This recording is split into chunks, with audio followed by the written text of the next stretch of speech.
Hey traders, welcome to MTI's Market Update. This is Kevin Dixon, Senior Trading Analyst at Market Traders Institute, and today you and me, we're making history. Behind me is a chart of the S&P 500. We're going to go into that and more on the day as we're setting new historic highs. This is a journey that progressed through time, and time is one of the keys to being a successful trader because you never know how long it's going to take to get out of that trade when you take it. The only person who knows the answer to that is a day trader, which by definition entering and exiting the same day. So behind me, I'm going to take you right into the SPY. On the far left over here, January 26, 2018. Those are the actual prior highs. And today, just like I told you, butter on a roll, 286.89. High of the SPY. This is the Spiders, the index tracking exchange traded firm for the S&P 500. Now ponder this for a minute. It took us fully 6 months to recover. February is when we started to have the corrections going on over here. You see the markets moving lower. And then we had a second correction. Then we had a third correction on the Dow Industrial Average. And so at that point, you had all the Armageddonists in the market saying, short it, this is the next bear market. This is going to be the biggest bear market in the world. You've never seen a bear this big. It must be a grizzly. It must be a big brown bear.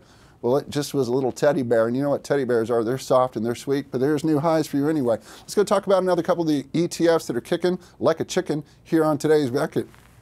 And I'll go right into it now with the diamonds, the Dow Industrials.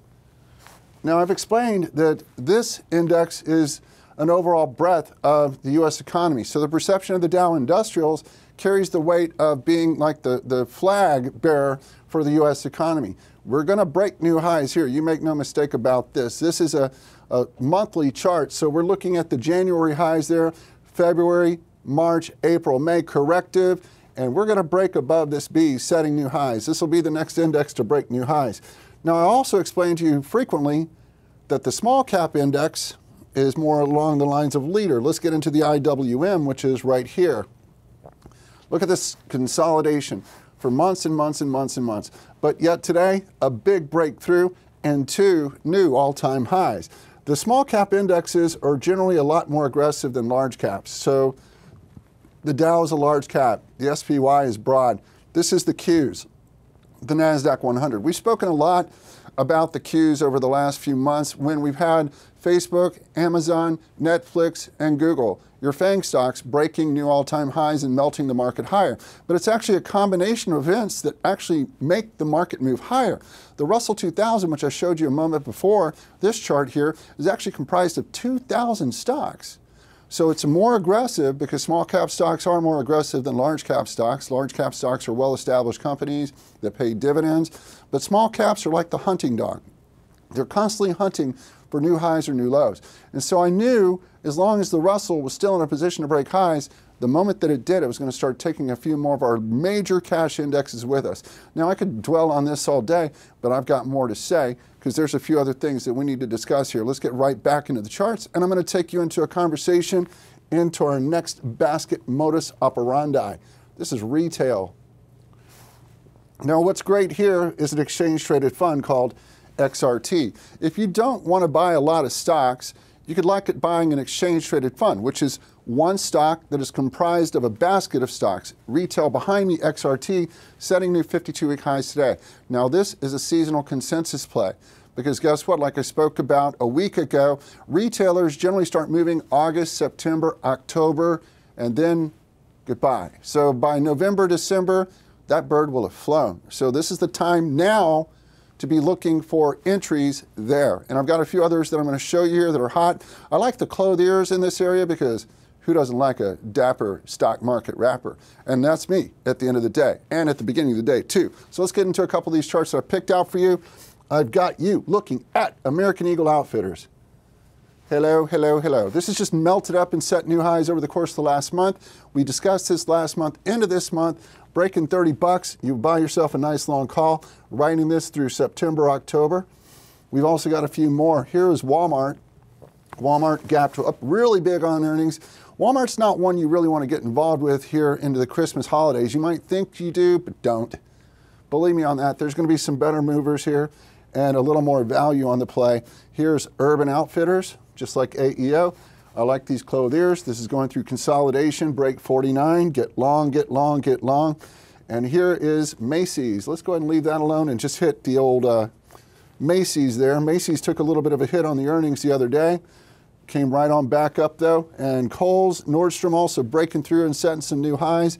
Here's Kohl's. Kohl's with an earnings report, cracking through some new 52-week high here. We're getting close to breaking that around the 80.25 mark. So the whole point in retail consensus trading is when to be there and when to not be there. You know, you could go trade it around earnings reports, but that's not the consistent method of trending.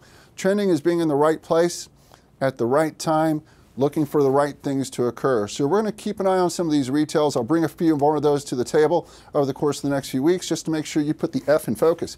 Now here is my new segment for you, the 6 stocks in a box. So I've got 6 stocks. I placed them into a little box with some lovely animals, and we're going to take a look at them right now. So let's go right into our new segment of stocks in the box. Now, there's a couple of new stocks that are in the biotech industry taking advantage of new opportunities. These are marijuana companies, believe it or not. Medical marijuana has been a large, very big miracle here in the United States, as a lot of states are legalizing the use of medicinal marijuana. 2 really big IPOs here. This is Tilray. Tilray is up over 42% in 3 days. Now this is slightly off IPO. It is an incredibly liquid stock. There's a lot of growth opportunities here as we continue to expand more resources and build more of an infrastructure around this. But you know, tobacco, alcohol, medicine, this is biotech. This is not something that you'd find on the street corner. This is something that you would find through a dispensary, through your doctor. So it's a treatment program, and it's very important for a lot of people that are going through pain. Here's the second stock in the box, Canopy Growth Corp. Both of these are marijuana stocks, and you can see that Canopy Growth has rolled over 32% in 3 days.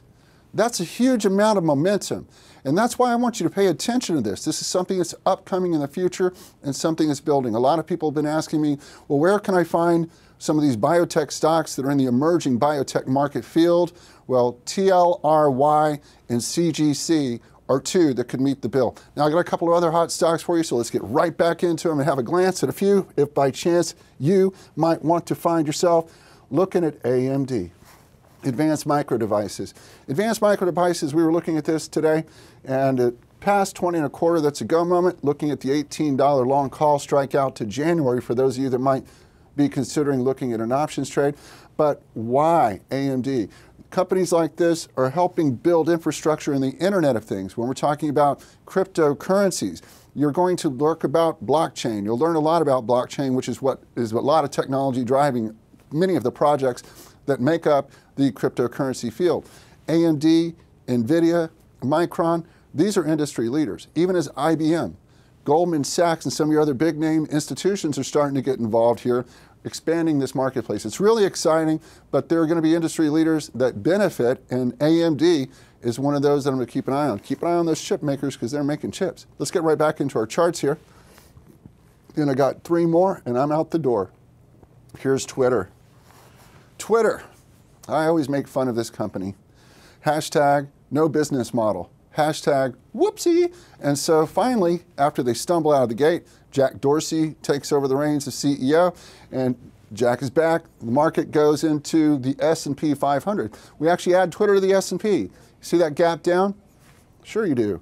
It's right here to there. That's earnings. Their earnings weren't so good. But when you create a company and you don't have a business model, how are you supposed to make money? How are other investors supposed to win there? So they discovered a business model in streaming services, but when you give something away, it's hard to make money off of it, right?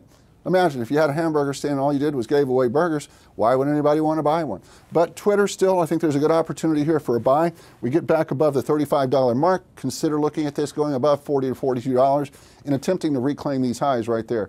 Now I got 2 more for you, and here we go right back into the charts to take a look at Costco. Costco just took out every target I wrote for it. So we're going to be redefining the next entry there. It's a little bit more expensive, getting around the $225, $230 mark. But Costco, and most recently, you had BJ's Wholesale Club become a new publicly traded company. BJ's is around the $50 change range. So if you're liking what you see in Costco and you're looking for something that's a little more cost effective, then consider BJ's Wholesale Club. And that might be a good play to look at as well. The last one we've got for you is also one that's just been very much moving along the way. And this is Progressive. Boy, you want to talk about hitting a target. This hit a breakout target within 3 or 4 days. So there are so many hot stock sectors and so many hot industries that are moving right now. It's hard to just take 6 stocks and put them in a box when it's such a big marketplace. But these are some of the few that I think that you will find some benefits through over the next few weeks. Either way, I hope you have a great day and join those picks that we've talked about. With Market Traders Institute, this is Kevin Dixon. Thanks again for tuning in to MTI's Market Update. We will see you next time.